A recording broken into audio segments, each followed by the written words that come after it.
Welcome back to Joe Sins Rarest Photos. Glad to have you with me, and thanks for continuing to come here and preview the documentary I'm working on. I'm going to be working on every one of Elvis's movies, and this is one of my favorite movies. Not just because Elvis was very eager, earnest, and did some great acting in it, but y'all know I love Dolores Hart, and she was in this movie as well. This was the very first movie she appeared with Elvis in. And then, of course, she was also in King Creole. Anyways, thank you so much for the super thanks you've been leaving, the membership, and all of you subscribers. So let's get into this documentary. And yeah, let's enjoy the preview.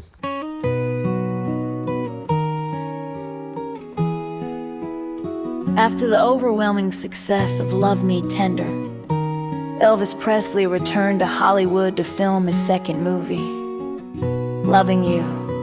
But this time it was different. This time the story was Elvis, a young man with humble roots and natural talent, and the ability to electrify an audience. It was fiction, but it wasn't far from the truth. The film was directed by Hal Cantor, a Hollywood veteran who didn't quite know what to expect from the Memphis phenomenon. But he quickly changed his tune. Years later, Cantor said, he was the most polite young man I'd ever directed.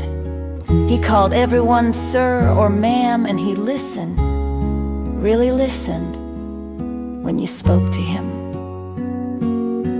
One of the most touching moments came not from the script, but from real life. Elvis's parents, Vernon and Gladys Presley, made a cameo appearance in the film's concert scene. Elvis beamed with pride. "I don't care if they cut my scenes," he said, "just don't cut them out." It was a moment of pure family love caught forever on film.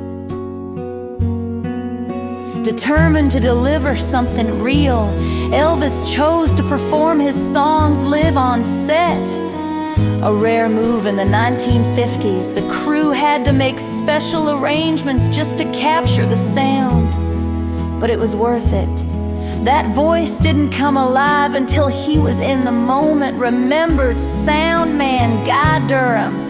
And when he was in the moment, man, the room changed. Dolores Hart was only 18 when she starred opposite Elvis years later. She would become a nun, but during filming she formed a sweet friendship with him. He was all humility, she said. He'd always ask if I felt okay about a scene. He cared more about others than himself, and he never made me feel like I was just the girl next to the star. Elvis never lost his down-home charm. When a young crew member handed him a costume and said, "Here you go, Mr. Presley," Elvis grinned and replied, "Mr. Presley's my daddy, I'm just Elvis." It was little moments like that that made the set feel more like a family reunion than a movie production.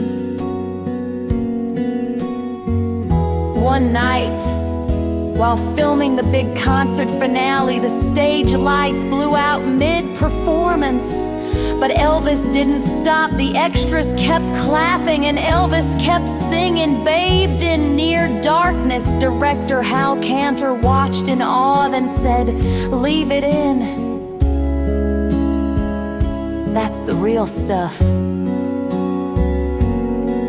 While critics gave mixed reviews, the audience knew better, and so did Colonel Parker, who from that film on took full creative control over Elvis's movie career. But Loving You captured something raw, something honest, something the later films never quite recaptured. Elizabeth Scott, a Hollywood star considered for a role that was later rewritten, once shared a rare story. He walked right up to me, held my hand and said, "Ma'am, I was looking forward to learning from a real actress. No cameras were rolling, no press was watching. That was just Elvis, kind, sincere, and always a gentleman." Years later, Elvis called loving you one of his favorite experiences. I got to sing, I got to act, and Mama and Daddy got to be in it too. For fans, for family, and for history. Loving You wasn't just a film, it was a time capsule, preserving the moment a young man from Tupelo stepped into the spotlight and became a legend. During one of the outdoor scenes shot in Hollywood, a crowd of fans broke past the barricades just to get a glimpse of Elvis. Security rushed in, but Elvis waved them off. He walked right up to the fence and began shaking hands, apologizing for not having time to meet everyone.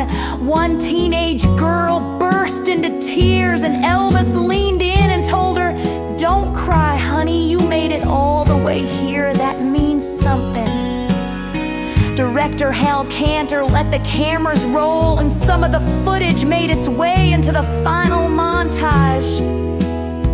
The pink and black stage suit that Elvis wears in the clay method performance scene wasn't chosen by wardrobe, it was his idea. He said it reminded him of Beale Street in the early days with Scotty and Bill. He wanted to pay tribute to his roots. Cantor agreed, even though it clashed with the set. Let the boy wear what brought him here, he said.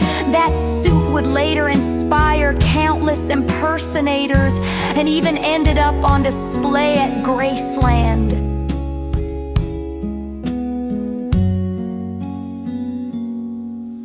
A quiet but powerful moment occurred between takes when Elvis sat alone on the edge of the stage, strumming his guitar. Dolores Hart joined him and they sang gospel hymns between scenes. He said gospel was the only thing that settled his nerves.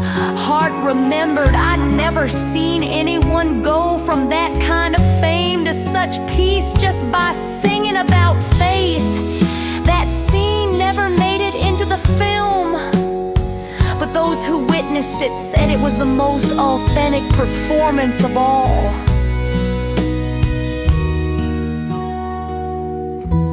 One of the film's original edits included a dramatic backstage confrontation between Elvis's character Deke Rivers and his manager, played by Elizabeth Scott. The scene showed Deke walking off mid-tour, overwhelmed by fame. Elvis reportedly delivered an emotional, raw performance, his eyes welling up, voice shaking, but Colonel Parker demanded it be cut. Fans don't want to see Elvis sad. He told producers Hal Cantor later regretted losing that scene, calling it some of the most honest acting Elvis ever did.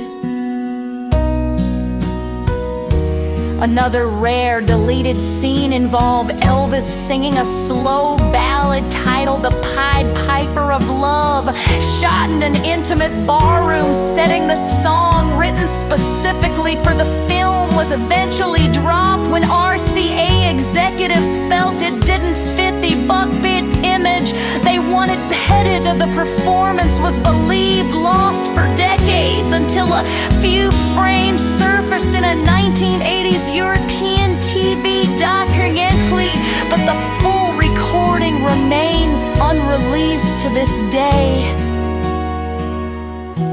The film originally ended with a somber, bully sober Elvis's character reflecting on the pressures of fame and how it changed him.